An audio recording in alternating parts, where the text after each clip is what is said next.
Alison, the online piano and the online violin tutor.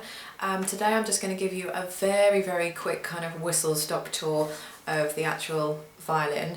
Don't forget to check out my other video on how to hold the bow, how to hold the violin. I'm going to be doing some videos on vibrato, different kinds of bowing techniques and all that kind of good stuff. So check out all my other videos. But today I'm just going to quickly tell you a little bit about the violin, so hopefully it gives you a little bit more knowledge on what the violin has and what it does. So probably to start with, I'm not going to go through every single kind of technical detail with the violin because a lot of it's going to be unnecessary. You won't remember, it won't mean anything to you anyway. So I'm just going to go over the main things that you'll be using on a day-to-day basis when you do pick up the violin. So first thing is probably the chin rest. I'm very lucky to have a very thin chin rest, and I really like this chin rest because it doesn't dig into my neck. When you buy either student quality violins or say much better violins where you have spent a little bit of money investing, or you're lucky to just have a nice violin, sometimes you might find that the chin rest is very thick. That annoys a lot of people because it does dig into the chin. I've just changed my violin to this one about a year and a half ago, and when I bought this violin it had a much thicker chin rest. So I took this one off of my old violin when I part exchanged it and transferred it onto this one. So maybe if I can find it, perhaps I'll put the link in the bar underneath it of where you can get this exact chin rest from. They're not very expensive, I don't know, £5 something like that, but it's definitely worth doing. Okay, the next thing is a tailpiece, which is this little piece here. It basically just holds the strings.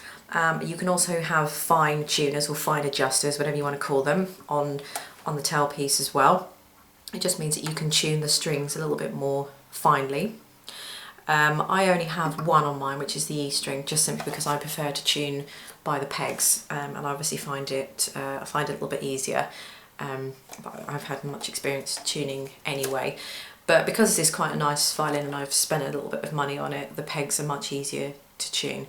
When you get student quality violins, the pegs aren't always the best way to tune them, and you'll probably find that they will have 4 fine tuners on there because it is much easier to tune. So the next thing is the bridge, which is the little wooden bit here, and that just basically holds the strings in place. You will find that the bridge is just slanted a little bit.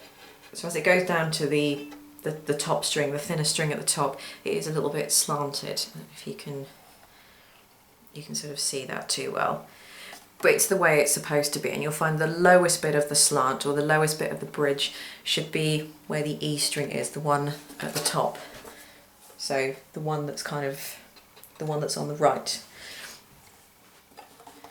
The next thing is the neck of the violin, which is this little section here basically, because it's just where you're going to be putting your fingers, so it's just called the neck of the violin. At the top here, this is called the scroll. It looks a little bit like a scroll, and then you've got your 4 pegs which are used to tune the strings. So as I said before, I use these pegs to tune my violin just because this violin is built for the pegs to be tuned. I find that I can get a much better tune, I can get a finer tune on them than I actually can with the fine tuners at the bottom, strangely enough. I would advise anybody to use the fine tuners or buy them. Again, they're only a few pounds each to have them, to buy them, and if you can find someone to put them on, they might even do it in the music shop for you, possibly, if there's someone there that can do that for you. If you do have a violin that is old and you haven't played it for ages, and you know it is badly out of tune, it's always better if you can actually find someone to tune it for you. Just simply because if you do go around playing with the pegs and you yank them too much, too far, too back, you'll find it'll just be a nightmare to tune. The pegs will end up slipping, you'll push it, you could end up pushing it too far and you'll end up breaking the strings and then having to put new strings back on them, which obviously you don't want to do. Just very lastly, I suppose, you've got these little what we call the little F holes here. It's just where the sound comes out in the violin. That was just a couple of minutes just to briefly explain 1 or 2 little things on the violin, just to clear up a few little things if you're just wondering what's that, you know, on the violin. Thanks for watching, everybody. Don't forget to check out my other videos and join me next time.